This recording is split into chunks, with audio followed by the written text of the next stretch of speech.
Hello, എല്ലാവർക്കും നമസ്കാരം. തൊഴിലാളിക്കൊരു കൈത്താങ്ങി എന്ന യൂട്യൂബ് ചാനലിലേക്ക് എല്ലാവരെയും സ്വാഗതം ചെയ്യുന്നു. ഇന്ന് വന്നിട്ടുള്ള വേക്കൻസികൾ ഏതൊക്കെയാണെന്ന് നോക്കാം.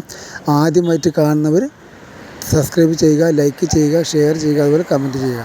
സബ്സ്ക്രൈബ് ചെയ്തവരാണെങ്കിലും കാണുമ്പോൾ ഒന്ന് ലൈക്ക് ചെയ്ത് കണ്ടു കഴിഞ്ഞാൽ നിങ്ങൾക്ക് ഗുണമാണ്, പെട്ടെന്ന് നോട്ടിഫിക്കേഷൻ വരും. ആദ്യമായിട്ട് കാണുന്നവർക്കും വേണ്ടിയാണ് ഞാൻ വീണ്ടും എന്നും പറയുന്നത് കേട്ടോ. അപ്പോൾ അതുകൊണ്ട് കാണുമ്പോൾ തന്നെ ഒന്ന് ലൈക്ക് ചെയ്ത് കാണുക. വേക്കൻസികൾ വളരെ കുറവാണ്. ആദ്യം കാണുന്നവർക്കും ആദ്യം വിളിക്കുന്നവർക്കും മാത്രമേ ജോബ് കിട്ടൂ. അതുകൊണ്ട് ആദ്യം കാണാനും ആദ്യം വിളിക്കാനും ശ്രമിക്കുക. അതുപോലെ തന്നെ കാണുമ്പോൾ ഒന്ന് ലൈക്ക് ചെയ്ത് കാണുക. ഓക്കെ, അപ്പോൾ തുടർന്നുകൊണ്ടോളൂ.